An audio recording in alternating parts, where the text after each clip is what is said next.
Hello and welcome to my new vlog. और आज मैं बात करूंगा अपनी ज़िंदगी के सबसे बेहतरीन शॉट के बारे में, my favourite shot of all time. और ये ब्लैक एंड वाइट जो वीडियो बना रहा हूँ यही रीज़न है।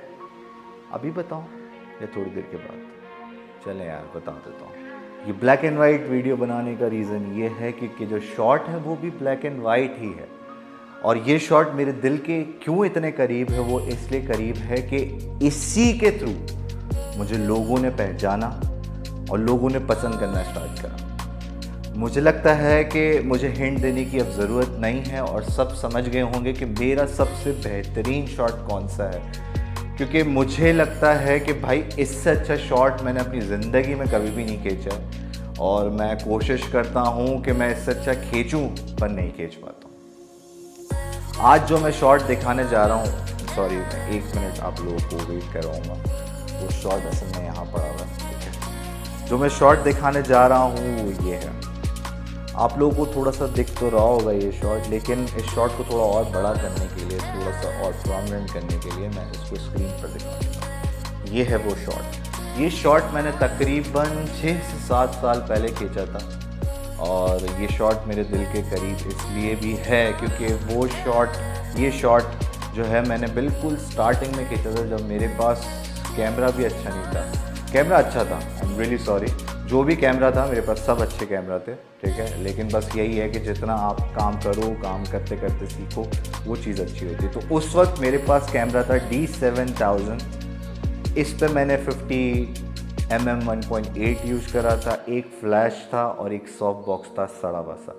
इसमें एक सीक्रेट बता देता हूँ। सीक्रेट ये था कि उस वक्त मुझे थोड़ी सी डार्क डिटेलिंग नहीं आती थी करने, चीज़ें डार्क नहीं कर पाता था, तो मैंने एक ब्लैक पर्दा लगाया हुआ था।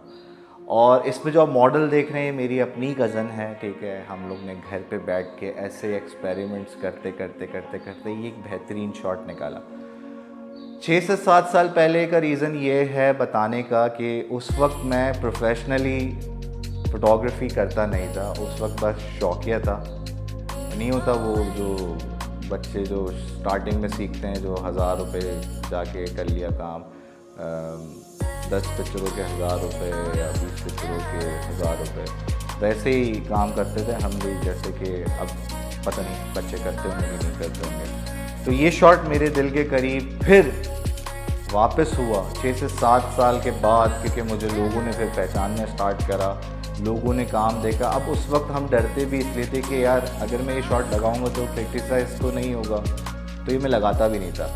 इसको फिर मैंने अपलोड करा तकरीबन 2 से 3 साल के बाद, जब मैंने प्रोफेशनली फ़ोटोग्राफ़ी करना स्टार्ट करी, जहाँ मैं फ्लैश फ़ोटोग्राफ़ी करता था।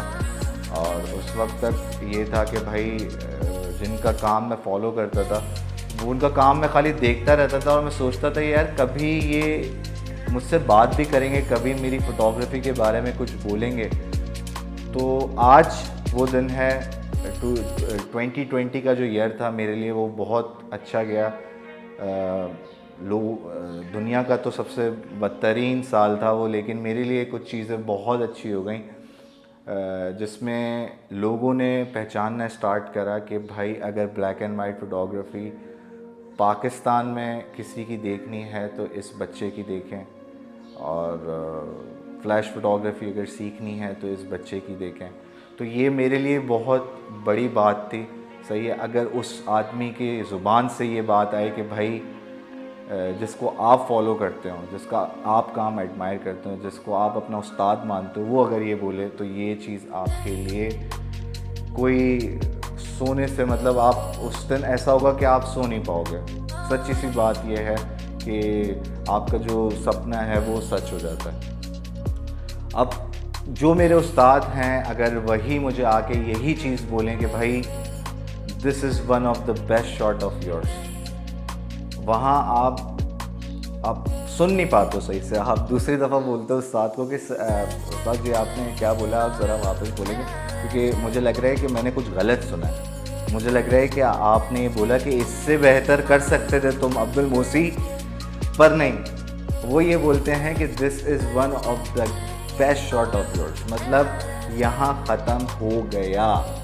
और वहाँ सिर्फ आप 10 मिनट के लिए मैं इस तरीके से सुन हुआ था जैसे कोई मरीज़ हो गया हूँ मैं बिल्कुल यूँ हो गया था, नम बैठा हुआ था। मुझे समझ नहीं आ रहा था कि ये क्या सच में मेरी तारीफ़ कर रहे हैं या कुछ और हो रहा है मेरे साथ।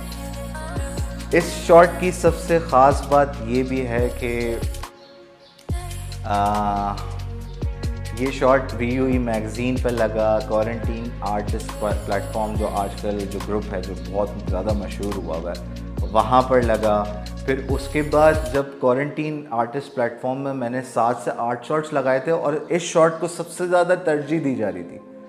इस पे तकरीबन 9 से 10 लाइक्स आ गए थे अलग से, मतलब रिएक्ट्स तो अलग ही थे, 10 रिएक्ट्स थे आई थिंक, और हार्ट रिएक्ट्स, बड़ी बात है। और उसमें मेरा ही उस्ताद मुझसे पूछ रहा है कि क्या यूज़ करा था, क्या चीज़ है। तो ये it's a big thing for me, और ये इंशाल्लाह ब्लेसिंग है मेरे लिए कि मेरा ही उस्ताद मुझसे पूछे और बोले कि भाई ये काम, इस लेवल का काम मैंने पाकिस्तान में नहीं देखा। मेरे पास वॉइस नोट हैं कुछ मेरे ही उस्ताद के, तो मैं चाहूँ कभी आगे जाके इंशाल्लाह कोई और ब्लॉग बनाऊँगा जिसमें मैं ये भी बताने वाला हूँ कि मेरे सबसे ज़िंदगी के 5 बेहतरीन शॉट, उसमें भी मैं ये वाला वॉइस नोट रिवील करूँ क्योंकि मेरा बहुत दिल चाहता है कि मैं सुनाऊँ। आपको पता है ना, थोड़ा दिल में जो होता है वो आप लाना चाहते हो ज़ुबान पर नहीं ला सकते, तो मैं वीडियो में दिखा दूँगा। तो बस यही सीन है। तो आज जो ये शॉट आप देख रहे हैं ये तकरीबन 6 साल पहले खींचा था। 4 साल पहले मैंने इसको अपलोड करा था और उस वक्त ये था कि भाई लोग पहचानना स्टार्ट हो गए थे। और ये शॉट लेने की जो मैंने खींचा था, इसकी जो स्पेसिफिकेशंस थी उस पर भी लोगों ने बहुत सारे सवाल करे मुझसे कि स्पेसिफिकेशंस क्या थी, इतना अच्छा इफ़ेक्ट कैसे आया। इसमें कुछ भी नहीं था। इसमें मैंने 50mm यूज़ करा था, D7000 था, सॉफ्ट बॉक्स था और एक फ़्लैश थी योंगनो 2, सही है, और योंगनो के ट्रिगर्स थे। और सेकंड चीज़ जो इसमें मैंने करा था, इसका ISO था 100, सही है। इसका जो शटर स्पीड थी 1/160। अब 1/160 रखने का रीज़न ये होता है इसमें कि ये जो फ्लैश आप देख रहे हैं इसमें 1/250 के ऊपर अगर हम जाएंगे तो ब्लैक लाइंस आ जाती हैं। ऑब्वियस सी बात है, जो लोग फ्लैश फोटोग्राफी करते होंगे उनको ये बात ज़रूर पता होगी कि योंगनो का जो फ्लैश है इसमें ये प्रॉब्लम है क्योंकि वो हाई शटर सिंक नहीं होता है, सही है। जो हाई शटर जो फ्लैशेस होते हैं उसमें निकॉन का फ्लैश हो गया, अभी गोडॉक्स ने भी बनाना स्टार्ट करा है, वो फ्लैश हो गया। तो ये फ्लैशेस हैं जो 250 से ऊपर चल सकते हैं अच्छी स्पीड के लिए अगर आपको शॉर्ट चाहिए हो तो। और सबसे इम्पॉर्टेंट चीज़ ये थी, इसमें जो अपर्चर था वो f11 या f13 तक, मेरा कुछ ख्याल है कि f11 to f13 तक मैंने कुछ रखा था, जिसके बाद मुझे ये इमेज मिली थी। और ये इमेज तकरीबन 10 से 11 शॉट के बाद मुझे मिली थी क्योंकि मैं कुछ एक अलग चीज़ चाह रहा था, थोड़ा सा हॉलीवुड टच आए, तो गलती से ये हॉलीवुड टच आ गया और लोगों को बहुत पसंद आया। उसके बाद मैंने और भी शॉट्स खींचे, लेकिन इस जैसा शॉट मैंने अपनी ज़िंदगी में कभी नहीं निकाला। मैंने अपने अब्बू का शॉट खींचा था फ्लैश फोटोग्राफी पर ही, वो भी बहुत पसंद करा था। उम्मीद है कभी आगे जाके वो शॉट भी आप लोगों को दिखाऊं क्योंकि वो शॉट 2015 का था, तो वो शॉट भी मेरे दिल के बहुत करीब है। और लेकिन ये शॉट, इस शॉट का लेवल ही अलग है क्योंकि मैं as a photographer black and white photography को बहुत एडमायर करता हूँ। तो मुझे ब्लैक एंड वाइट फोटोग्राफी बहुत ज़्यादा पसंद है, इसलिए मैं सीखता बहुत हूँ, करता बहुत हूँ, एक्सपेरिमेंट्स बहुत करता हूँ। लेकिन अब ऐसा है कि यार अब पता है कि लाइट ये है, यहाँ से फ्रेम बनाना है, ये चीज़ करनी है, तो अब मैं ज़्यादा चीज़ें करता नहीं हूँ। लेकिन इंशाल्लाह जब मेरा स्टूडियो प्रॉपर रेडी हो जाएगा तो मैं फिर ये भी करूँगा कि मैं प्रैक्टिकली चीज़ें बताऊँ, ब्लैक एंड वाइट फ़ोटोग्राफी के बारे में सिखाऊँ ताकि लोग सीखें। और फिर ये है कि थोड़ा सा और नाम अच्छा हो जाएगा, लोग सीखते हैं तो मुझे इतनी खुशी होती है ना जब मैं किसी से सुनता हूँ कि भाई तुम्हारी फ़ोटोग्राफी से मैं ये सीखा हूँ और मुझे सीखने को मिला है, thank you so much for that. और मैं वो चीज़ जब सुनता हूँ तो सच में दिल को इतना सुकून मिलता है। आप किसी की भी मदद करो ना, उस चीज़ का सुकून जो है ना वो आप सोच भी नहीं सकते हैं।